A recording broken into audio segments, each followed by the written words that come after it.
नमस्कार दोस्तों, मैं Sanjay Kumar Singh, director of platform education centre Patna.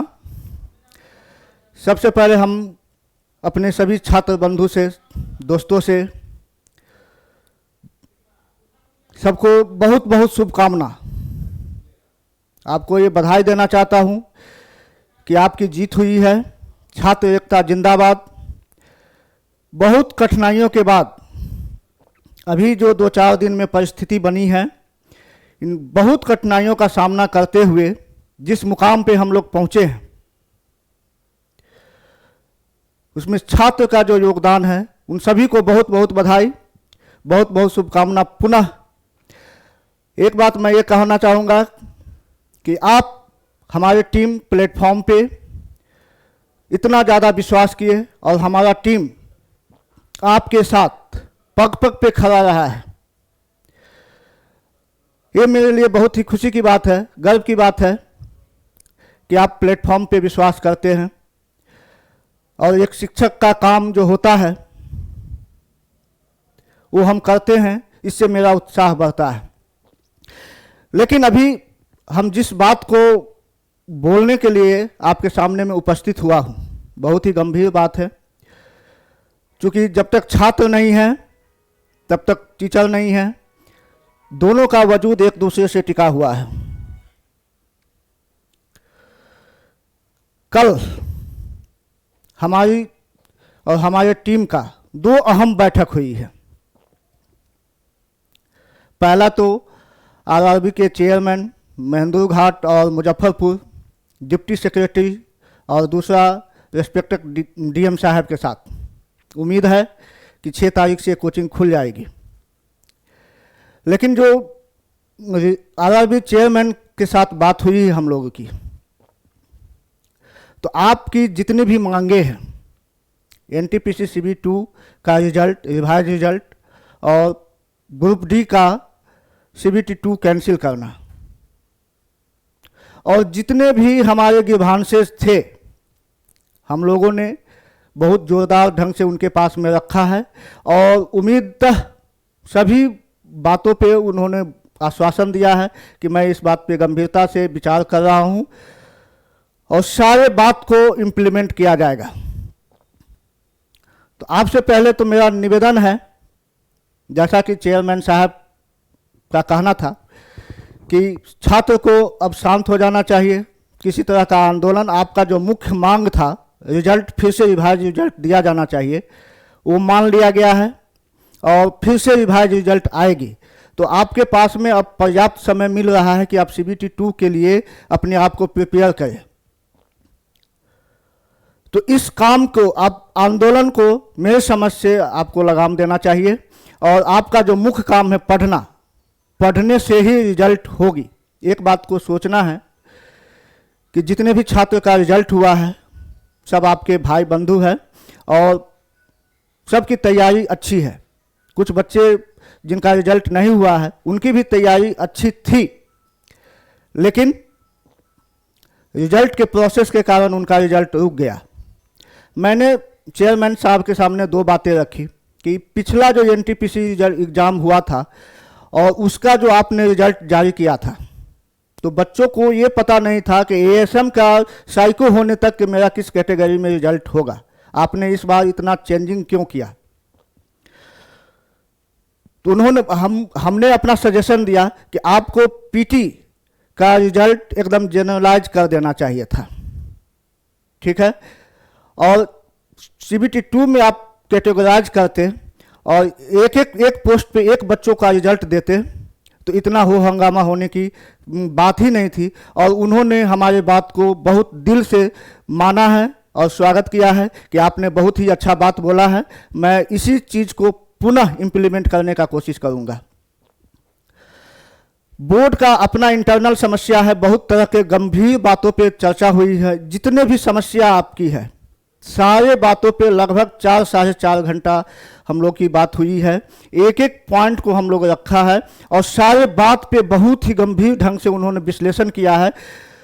तो उन सारे बातों को अभी तुरंत में हम बहुत ज़्यादा डिस्क्राइब आपको नहीं कर सकते हैं। हम अगले वीडियो में उन सारे बात को डिस्क्राइब करेंगे। लेकिन सबसे महत्वपूर्ण बात जो उन्होंने बोला कि जो आप फॉर्म भरते हैं, फॉर्म भरना आपका पहला प्रीलिम्स है, पहला पीटी वही है। मैं हमेशा क्लास में भी बच्चों को यही समझाता हूँ कि जब आपका दो ही काम है, सिर्फ दो काम है स्टूडेंट का।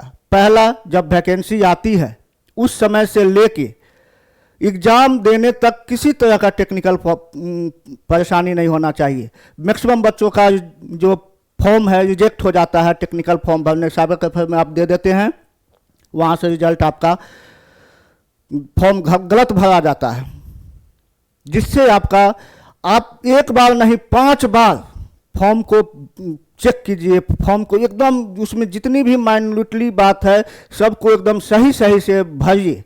कहीं से भी कुछ भी गड़बड़ होगा तो अंतिम तक आपका सिलेक्शन रुक जाता है। ये सब बहुत ही इंटरनल और टेक्निकल बात है जो कोई नहीं बोलते हैं।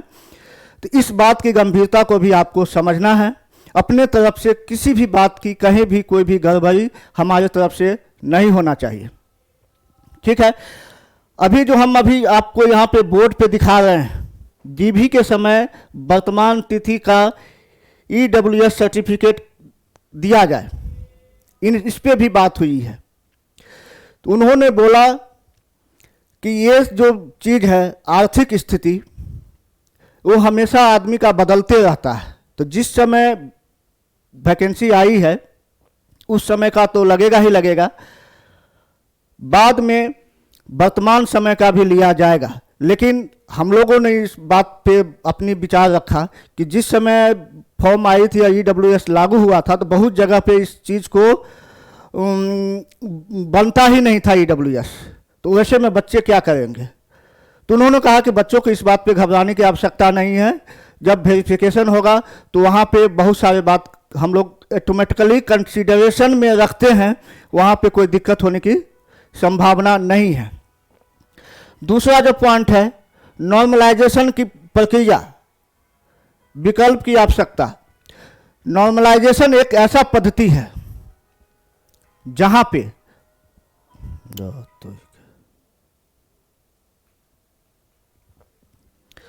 नॉर्मलाइजेशन एक ऐसा पद्धति है जहां पे आप रेलवे में अभी आप देख रहे हैं 1 करोड़ से ऊपर फॉर्म भरा है, तो 1 से 2 सीटिंग से जैसे ज़्यादा एग्जाम होगा वहाँ पे हर हाल में नॉर्मलाइजेशन लगाया ही जाता है। और नॉर्मलाइजेशन एक ऐसा स्टैंडर्ड पद्धति है जिसमें गड़बड़ी होने की कहीं से भी कोई संभावना नहीं है।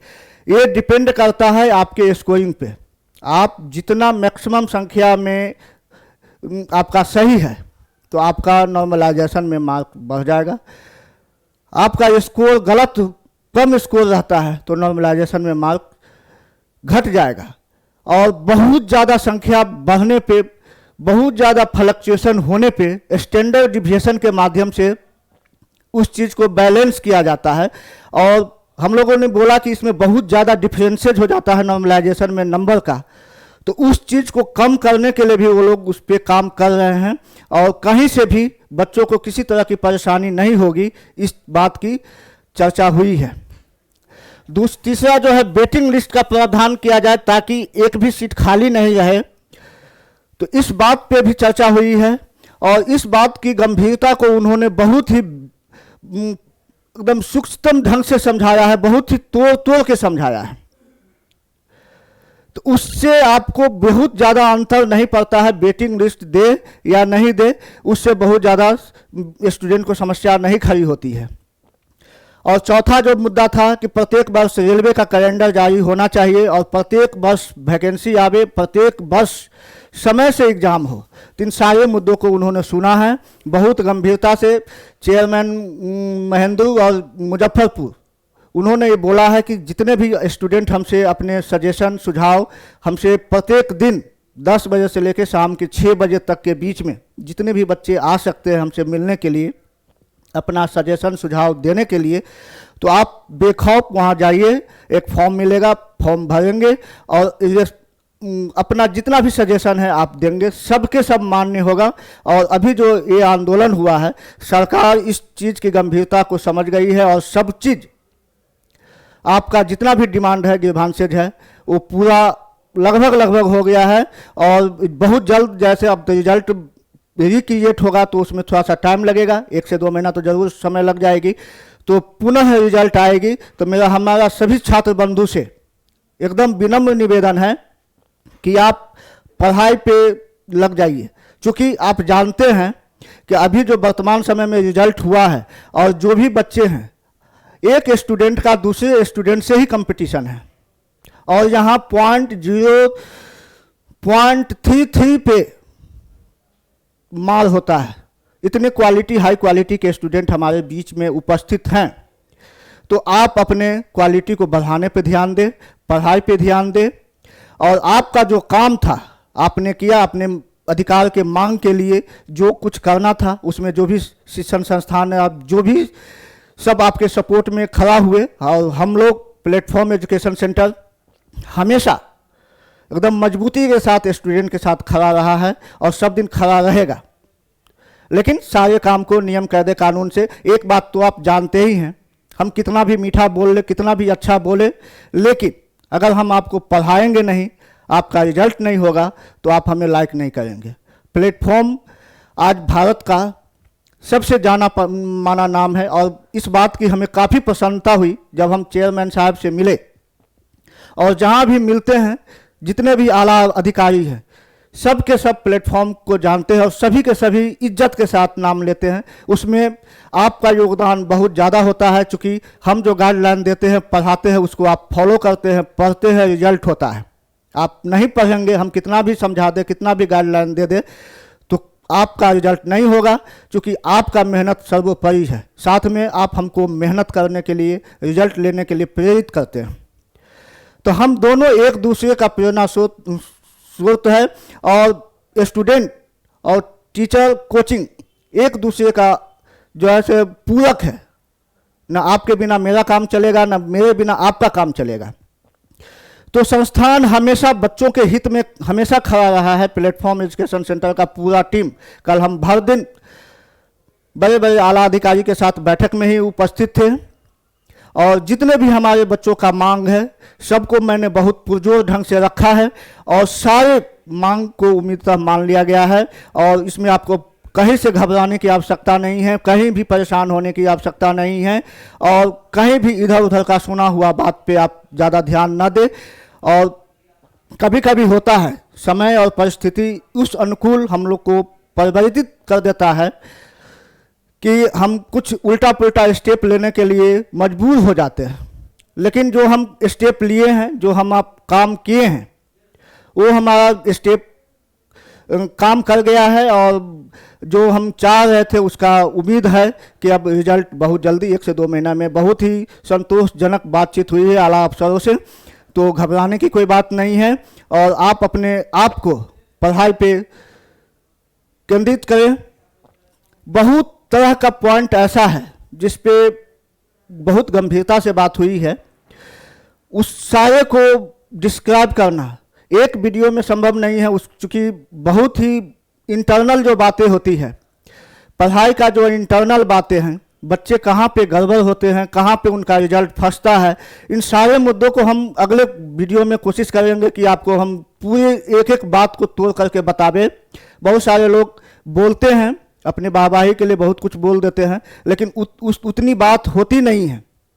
आप ये भी जानते हैं, ये भी समझते हैं, 20 सालों से मैं प्लेटफॉर्म कोचिंग का संचालन कर रहा हूँ और पूरे भारतवर्ष में लाखों अफसर हमारे हैं, लेकिन मैंने अभी तक एनटीपीसी में 40-45 कटअप नहीं देखा है। किसी भी जब बोर्ड इंडिविजुअल रिजल्ट भी देता था, इंडिविजुअल बोर्ड का एग्जाम भी होता था, तो कभी 40-45 कटअप नहीं गया है।